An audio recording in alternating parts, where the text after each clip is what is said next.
صحيت من نومي يوم صباحيتي لقيت عريسي اختفى، ولما عرفت الحقيقة كانت الصدمة اللي غيرت حياتي وخلتني اجي عشان احكي لكم حكايتي. وحكايتي بدأت لما اتخطبت انا وكريم حب عمري. كريم كان جاري وكنا بنحب بعض جدا، واول لما اتخرج اتقدم لي مرتين، وكل مرة كان يتقدم لي فيها بابا كان بيرفضه، ورغم كده كريم ما كانش بييأس ابدا، وكان دايما بيطور من نفسه، ولانه كان كيميائي وكان شاطر جدا قدر يطور نفسه وقدر يثبت نفسه في مجاله وقدر يبني نفسه بنفسه. واخر مرة لما جه يتقدم لي بابا انبهر بيه جدا وبإصراره ووافق عليه بعد ما قدر يجيب كل اللي بابا طلبه منه، وبصراحة رفع راسي قدام كل اهلي، وكل البنات كانت بتحسدني عليه من الشبكة الكبيرة اللي جابها لي، حتى الشقة التمليك اللي كان جايبها لي، حتى العفش ما كانش عند حد. وجه يوم الفرح وكل الناس كانت سعيدة ومبسوطة، حتى أنا كان شكلي متغير ومختلف جدا، كنت زي القمر، وأنا وكريم كنا أسعد اتنين في الدنيا بعد ما ربنا جمعنا على بعض أخيرا. ولما روحنا البيت كريم قعد قصادي وبصلي وقال لي: يا حبيبتي، أنا كنت مستني اللحظة دي من زمان قوي يا هدى. أنا عملت المستحيل علشان نبقى لبعض. البيت ده ما جاش بالساهل، أنا تعبت جدا علشان أبنيه ولبي رغبات أهلك وخليكي أسعد ست في الدنيا. أتمنى اللي جاي من حياتي تكوني معايا فيه وتقدري كل اللي أنا عملته علشانك يا حبيبتي. قلت له بحب: طبعا يا حبيبي، أنا مقدرة كل اللي أنت بتقوله، بس برضو ما تنكرش إن ضغط بابا عليك هو اللي خلاك تعمل بيت حلو زي ده ونعيش حياتنا مرتاحين، وولادنا إن شاء الله يتربوا في بيت هادي وسعيد. رد عليا وقال لي: يا رب يا هدى، يا رب ولادنا يعيشوا سعدة ويتربوا كويس. واليوم عدى واحنا في قمة الفرحة والسعادة. وتاني يوم أول ما فتحت عيني وندهت على كريم ما لقيتوش جنبي. استغربت جدا، قمت أدور عليه في الشقة ما لقيتوش، افتكرته بيجيب حاجة، رنيت عليه عشان أعرف هو راح فين يوم صباحيتنا، لكن اتصدمت جدا وقلبي اتقبض لما لقيت موبايله مقفول. فضلت مستنية لحد ما اليوم قرب يخلص وهو كل ده برضه ما ظهرش. بقيت متوترة جدا ومش عارفة اتصرف ازاي. كلمت اهلي وقلت لهم على كل اللي حصل، وفضلوا يطمنوا فيا وقالوا لي ان هم هيجولي حالا.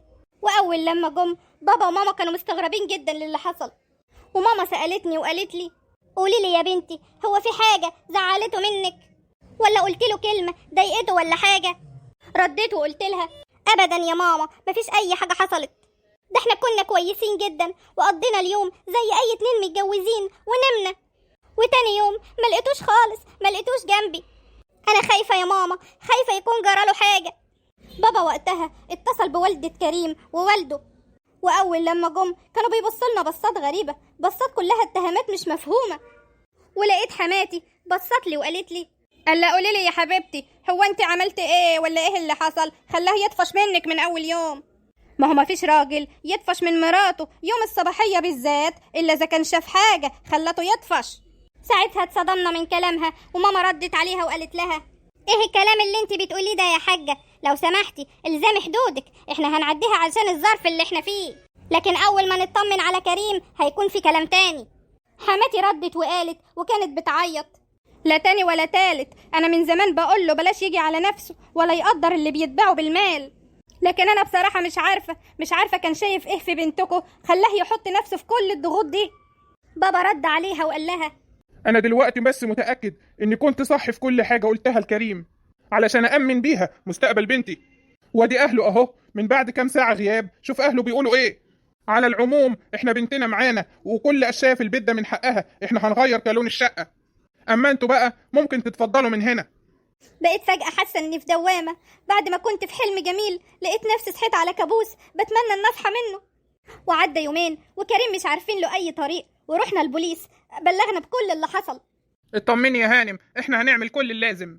ولما خرجنا من القسم لقيت بابا بيقول لي: اسمعي يا بنتي، أنا مش عارف إيه اللي حصل لكريم، لكن الموضوع غريب ومريب، ده كأن الأرض اتشقت وبلعته. أنا شايف إن لو فضل مختفي كده كتير إحنا هنطلقك منه، وهو أنت عندك عفشك وذهبك. بصيت لبابا وأنا مستغربة جدا، ولقيت نفسي بقول له: إيه الكلام اللي حضرتك بتقوله ده يا بابا؟ كريم ده جوزي، ازاي اسيبه في ظرف زي ده؟ انا كل همي دلوقتي ان اطمن عليه، انا حاسه ان جراله حاجه. بابا فضل ساكت وكان مش مهتم لكل اللي انا فيه. وتاني يوم لقيت ماما بتقولي جهزي نفسك يا بنتي علشان هنروح النهارده لحد يفتح المندل علشان نعرف كريم راح فين. رديت عليها وانا مخنوقه وقلت لها مندل؟ مندل ايه يا ماما؟ ايه يا ماما الكلام اللي انت بتقوليه ده؟ انت بتصدقي في الكلام ده؟ ردت عليا وقالت لي يا بنتي ما تقوليش كده، ربنا يجعل كلامنا خفيف عليهم. ده الشيخ زقزوق راجل مخاوي، وهو اللي هيعرف كريم جوزك راح فين. واخر ما زهقت رحت معاها وخلاص، ولقيته راجل شكله مخيف جدا، ولقيته بيقول لي بصوت مرعب بيشوفوه وبيكلموه وعايش وسطيهم. كريم جوزك تحت الأرض. انت في جن عشقك وبيحبك ومش طايق يبقالك زوج من أهل الإنس، وعشان كده أخدوا منك تحت الأرض علشان تبقي ملكه هو وبس. حي! خفت من كلامه جدا وقلت له يعني ايه؟ انت عرفت الكلام ده ازاي؟ لقيته اتعصب وقال لي ما تسأليش، انت كل اللي عليكي انك تصدقي وبس. الطلبات اللي هقول لكم عليها دي لازم تجيبوها ضروري جدا، وتعملوا اللي هقول لكم عليه. اخدنا ورقة طلبات كتيرة جدا من الدجال، وخرجنا انا وماما واحنا مش بنتكلم. ولما روحنا قلت لماما انت بذمتك مقتنعة بالكلام ده؟ وهنروح له تاني وهنجيب له كل الطلبات اللي هو طلبها دي؟ لقيت امي بترد وهي بتترعش وبتقول لي يا بنتي الراجل ده واصل وهو اللي هيرجع كريم جوزك. وبعدين تفسري بايه ان واحد يختفي يوم صباحيته وملوش اي اثر؟ ده احنا داخلين على شهر دلوقتي. خلينا ماشيين وراه، يمكن نقدر نعرف هو فين، ولا يمكن يقدر يجيبه لنا. ربنا يجعل الحل في ايده والغيب يرجع يا بنتي. ولما كنا قاعدين بنفكر مع بعض انا وماما في كلام الدجال، فجأة كده لقيت الباب بيخبط. يا ترى مين اللي بيخبط؟ شوفي مين يا بنتي. ولما فتحت الباب لقيت كريم قصادي. قلت له انا مش عارفه اجمع حروفي من الفرحه. كريم انت كويس؟ ايه اللي حصل؟ وكنت فين؟ كريم اتكلم، انت مش بترد عليا ليه؟ كريم كان ساكت وما كانش عايز يتكلم خالص غير قليل جدا، وطلب مني ان احنا نقعد لوحدنا. ولما قعدت معاه قلت له بحيره انا عايز اعرف ايه اللي حصل وكنت فين. رد عليا انت.